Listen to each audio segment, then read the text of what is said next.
Hello，欢迎来到西安佳佳，我是佳姐。我们今天讨论的话题就是 gig economy， 也就是零工经济。首先呢，我们会先定义 gig economy 是什么，再来我们会讲到近几年来 gig economy 为什么发展的这么快。最后，我们会花最多的篇幅来讨论目前 gig economy 所面对的十字路口。最主要呢，我们会讲到今年加州政府对于雇主提出的零工法这个要求，对于 gig economy 的未来会造成什么样的影响呢？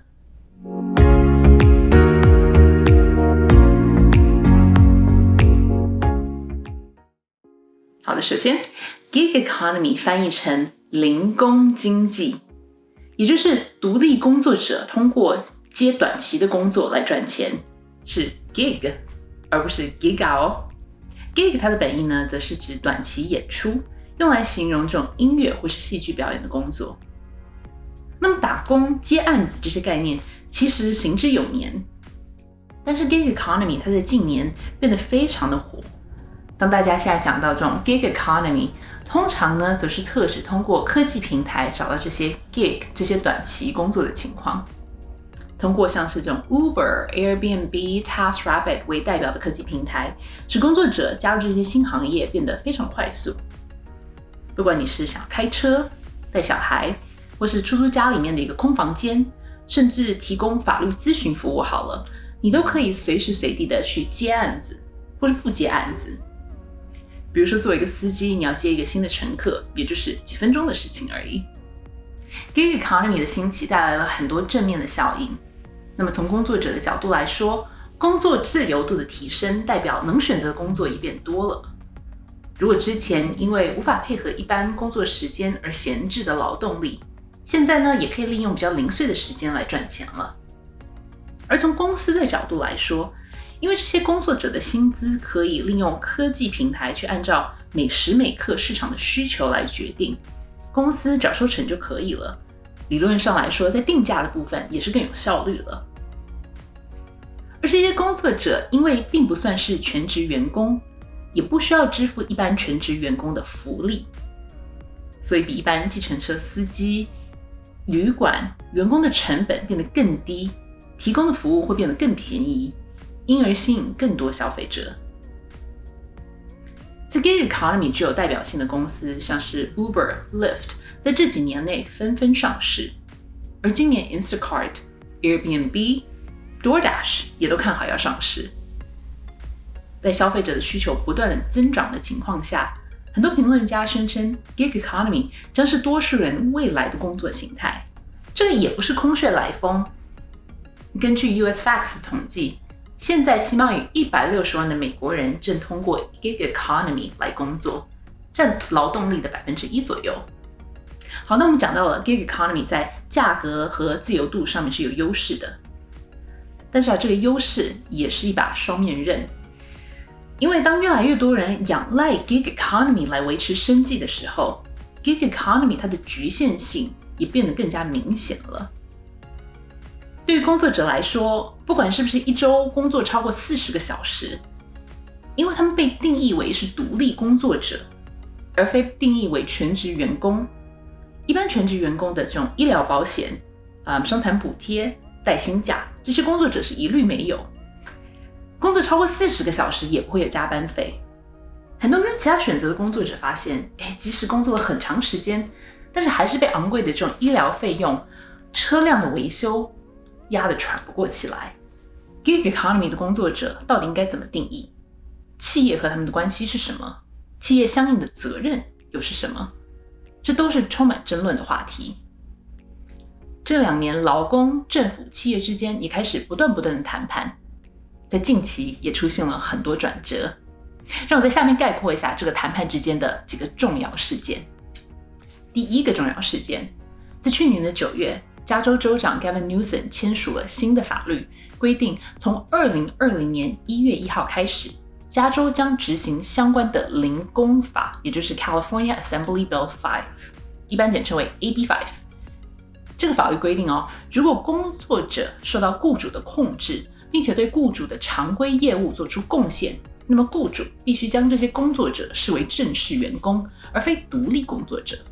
也就是说，作为员工，司机只要在上班，不管是不是正在载客，就能获得基本的工资、医疗保险、伤残补助和带薪假。第二个重要事件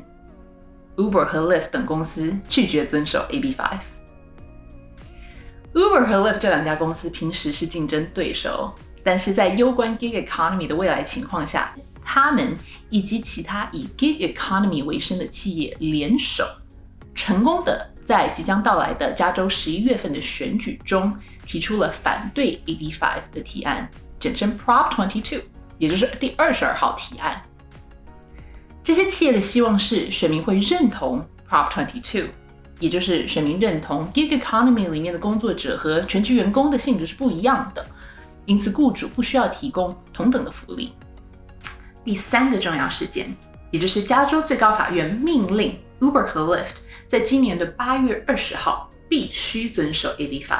将司机重新定义为全职员工，要不然他们就是违法的。大家觉得这些企业会怎么做呢？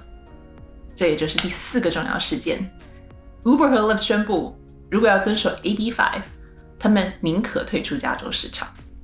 面对这些企业的强硬态度，第五个重要事件，我想你已经知道了，就是加州政府宣布暂缓 AB5 的裁决，等到11月的大选。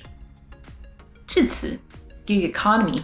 起码在加州的未来和在加州100万名以此谋生的独立工作者的未来，现在交到了选民的手上。选民要做决定的就是要不要支持第22号法案 Prop 22， 该不该让这些科技公司自行去定义他们和工作者的关系呢？ Prop 22的反对者主要是从两个角度出发。第一个是他们觉得，当劳工工时达到了全职员工的定义，那就应该受到同样的保护。再来就是像 Uber 和 Lyft 这样的大公司，比起其他的大公司来说，不应该在雇佣关系上面得到特殊待遇。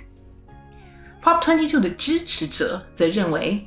如果劳工成本过于高， Uber 和 Lyft 的服务就会贵到没有消费者愿意使用，目前的商业模式将会变得不可行，伤害的是消费者和劳工本身。Uber 和 Lyft 也可能会因为加班费的考量，禁止司机一周开车超过40个小时，也会伤害到劳工的自主性。关于 Prop 22的选举结果，未来会怎么样呢？我们当然很难预测未来，不过我认为一般选民在投票的时候应该会考虑以下的3个方面。第一个方面，我们如何能够保证劳工的工作机会？至此 Uber、Lyft 这些公司他们的态度非常强硬，选民可能会害怕这些公司真的会退出加州。那与其这样，接受 Prop 22中 Uber 和 Lyft 提供的比较有限的劳工福利，保住工作机会，似乎感觉比较保险。第二个考量，这些公司就算宣称退出加州，也有可能会回来。之前呢，在德州城市 Austin 就有这样的例子，选民可能对于这些企业的退出的这种威胁保持一个怀疑的态度。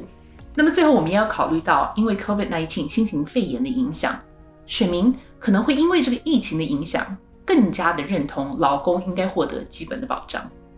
说到疫情，今年真的不是普通的一年。从消费者的一个眼光来说，选民可能会因为疫情的关系，对 Gig Economy 的态度也有所改变。有些人可能叫车少了，但是外送又叫得多了。选民总还是从消费者的角度思考。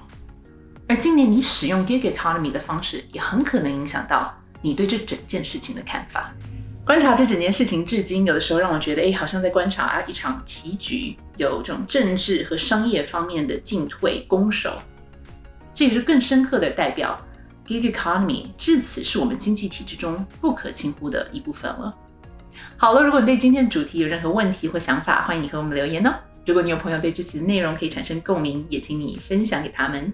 最后，想要看到更多关于西岸科技和商业的内容，也请你订阅这个频道哦。现在佳佳，我们下次再见喽。